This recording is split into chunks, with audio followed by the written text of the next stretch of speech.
The Lord be with you. And with your spirit. A reading from the Holy Gospel according to Saint Luke. Glory to you, O Lord.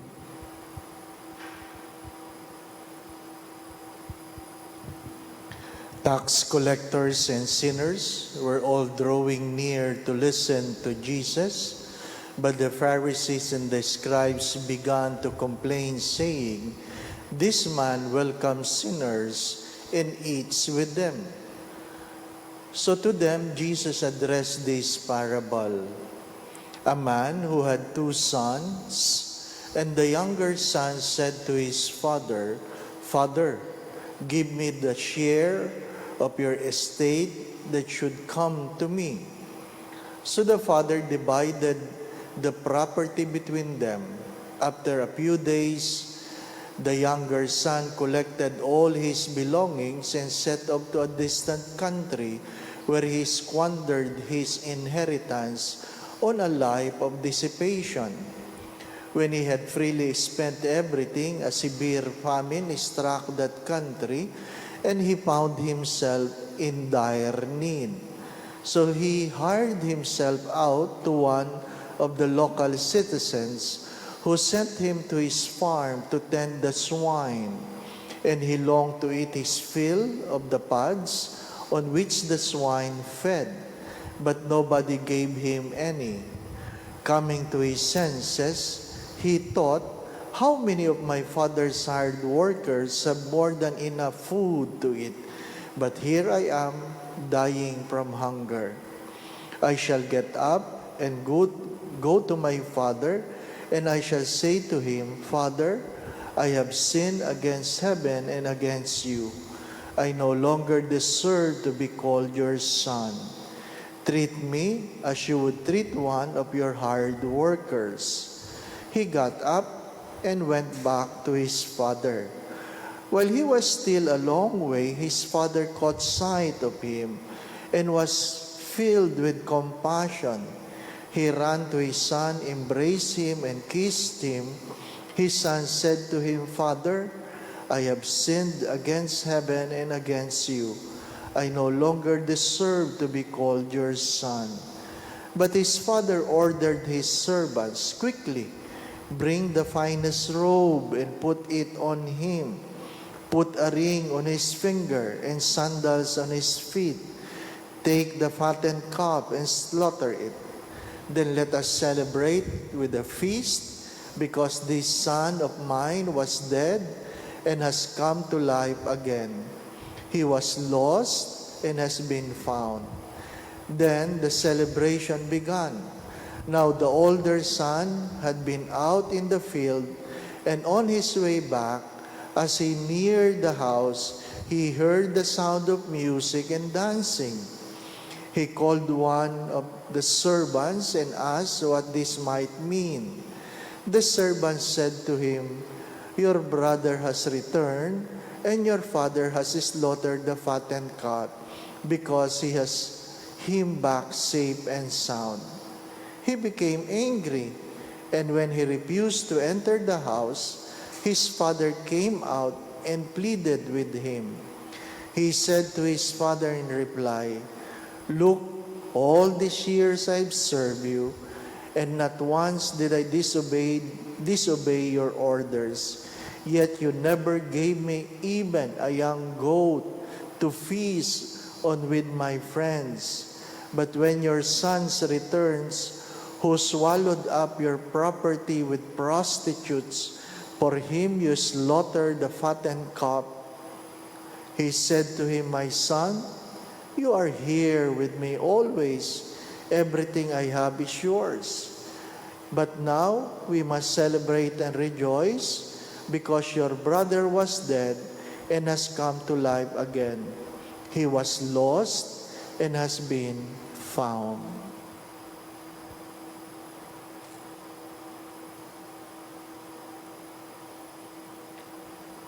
The Gospel of the Lord. Praise to you, Lord Jesus Christ.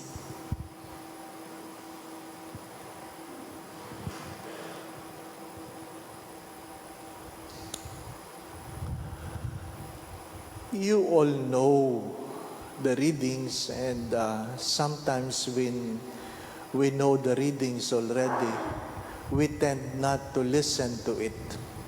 And we allow our minds to simply wander.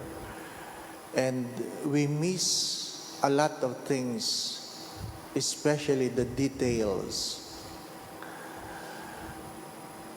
Perhaps, as someone who gives a reflection or preach on the gospel, it's so easy to preach differently. I mean, you just simply talk about the gospel, or you simply talk about the first reading, or simply about the responsorial psalm. But the challenge of every preacher is perhaps to connect what is the relationship between the first reading and the gospel. Yun ang mas mahirap. Ano bang sinasabi sa unang pagbasa? What is the relationship between a good shepherd and a forgiving father?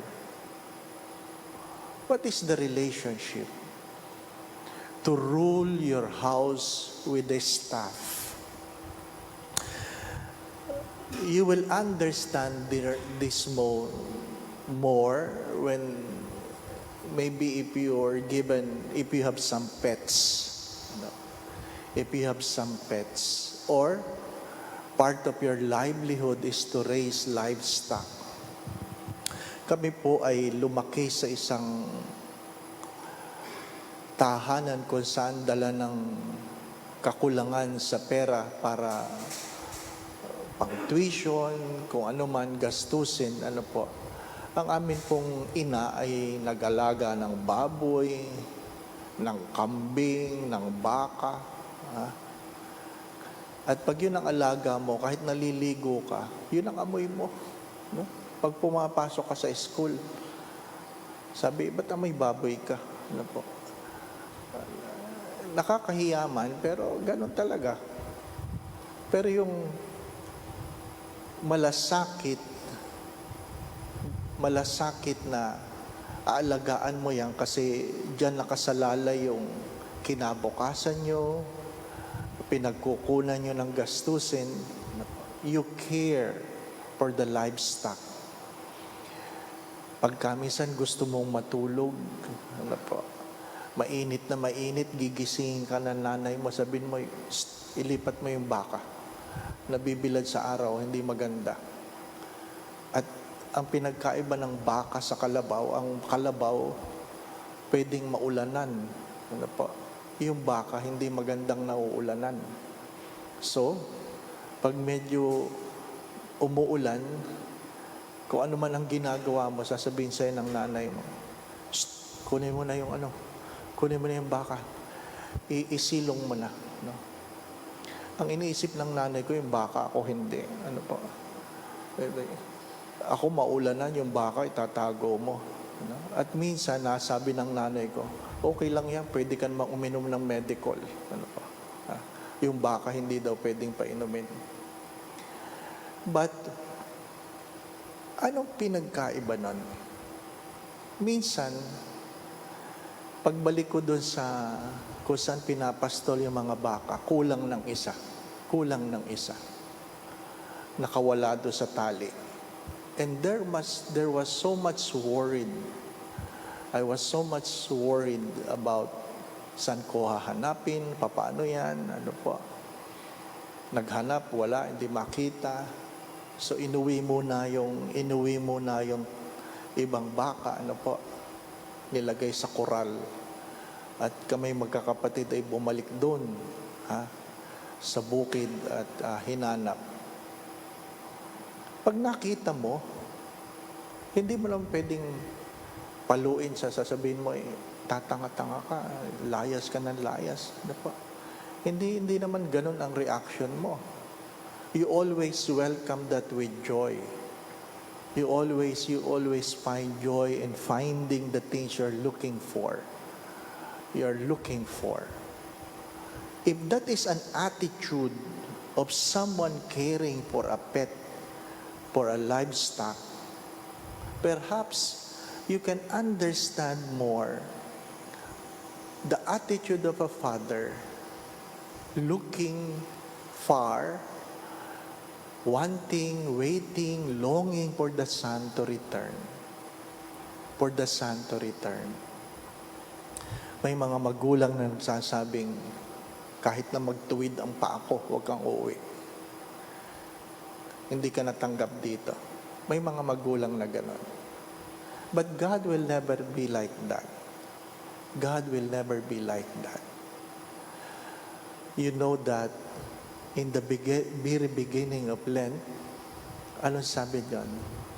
God never desires sinners to die, but to return to Him and live. It is important what is in the heart of the shepherd. What is in the heart of the shepherd? That I do not wish death for you.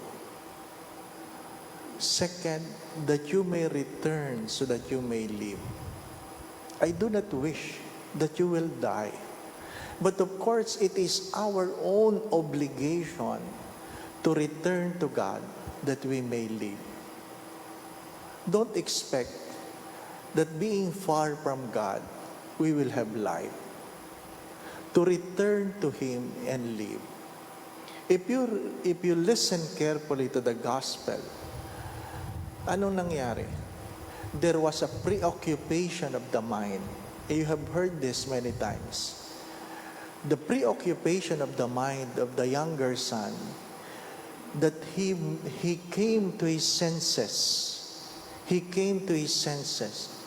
Then second, there was a ritualization of what he will do. I will go to my father, and I will tell my father that I have sinned against God and against you, that I am no longer worthy to be called your sons. There was a ritualization. What I will do and what will I say. And third, he did it. He did it. Look at the three process. He was brought to his senses. There was a ritualization. Then there was an action. My dear friends, my brothers and sisters, perhaps our failure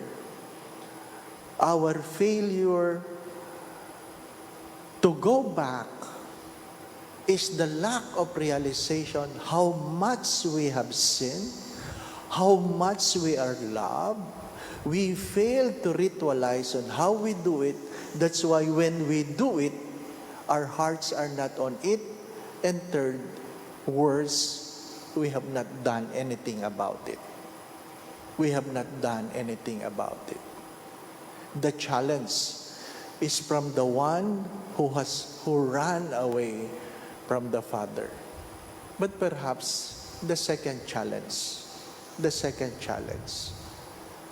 if you care for your pets, if you care for your livestock, if you care for your livelihood, how much of that care is also shared to your own loved ones?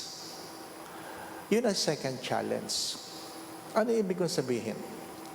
May mga taong may alagang aso. May alaga akong aso. Pusa. Kung ano man. Do not commit the sin of caring more than your pets than the people around you. Ano ibig ko po sabihin? May mga nag-aalaga ng aso na binibigyan nila ng bitamina ang aso, pero yung may sakit sa kanila, hindi sila nakakapagbigay. May mga nag-aalaga ng aso, ng pusa, na mas maayos pa ang pagkain ng pusa at aso kaysa sariling kasambahay. Mas malaking kasalanan yan. Mas malaking kasalanan yan. When you have put your resources, your money, at sasabihin mo, bakit? Pera ko naman yan Pera ko naman yan. Yes. Huwag mo kakalimutan. You were given by God not for you to indulge, but to share. Magandang pagtunan ng pansin yun. Saan pumupunta ang iyong mga resources?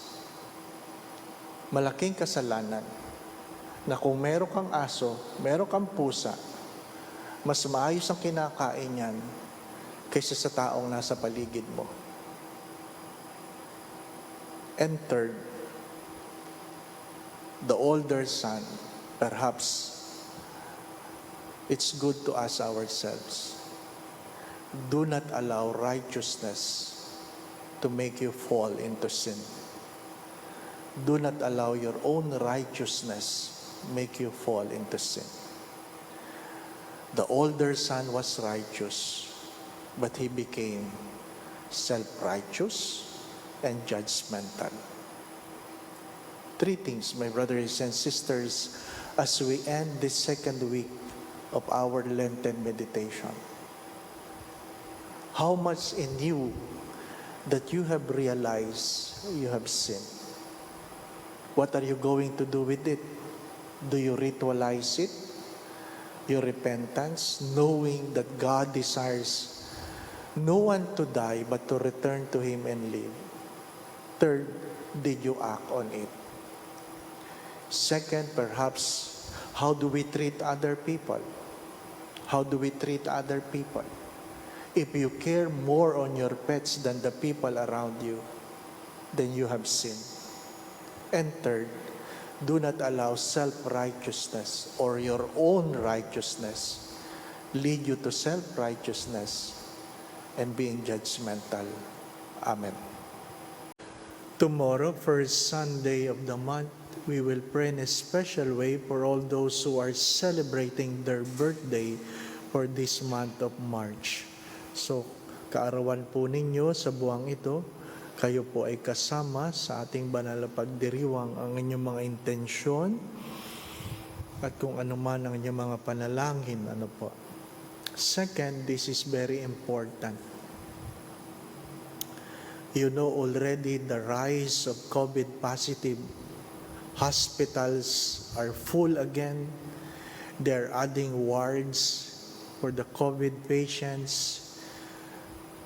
Friends who are supposed to be operated this week, it was postponed because many of their doctors, anesthesiologists are in quarantine. So, yung operating room, hindi pwedeng gamitin.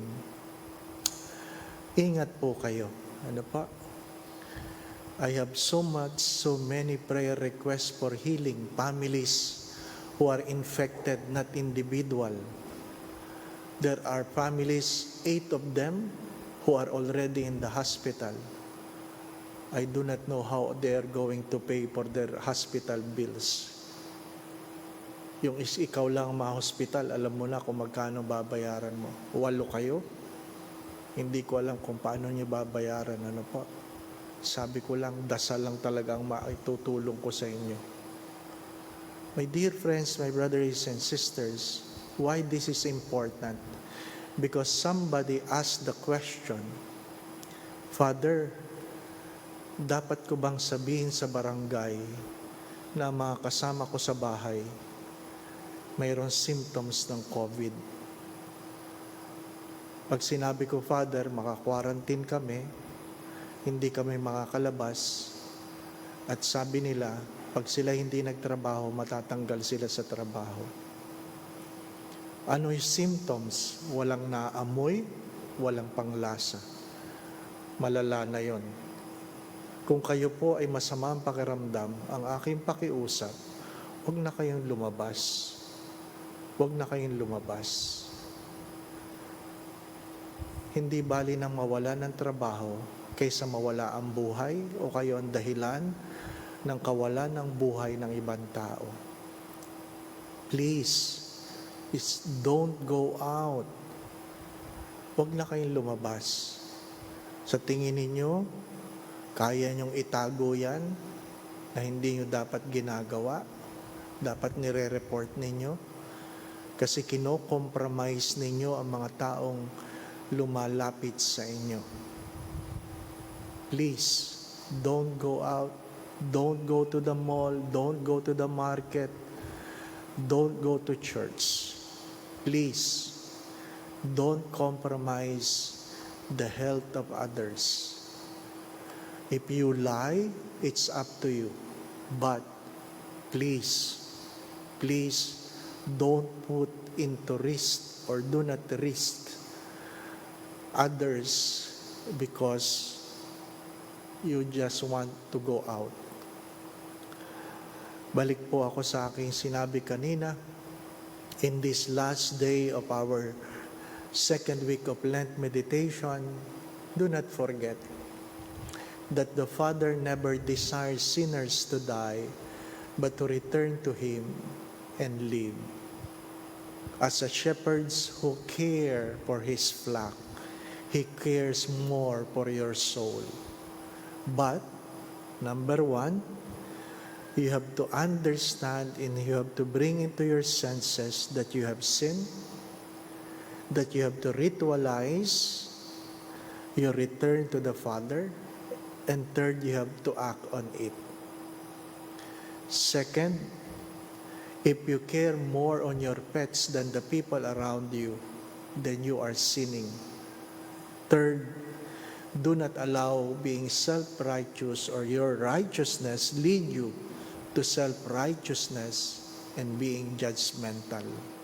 The Lord be with you. And with your spirit. Bow your heads and pray for God's blessing. May the ears of your mercy be open, O Lord, to the prayers of those who call upon you, and that you may grant what they desire. Have them as what is pleasing to you, through Christ our Lord. Amen. And may Almighty God bless you and your family, the Father, the Son, and the Holy Spirit. Amen. We go now in peace to love and serve the Lord. Thanks be to God.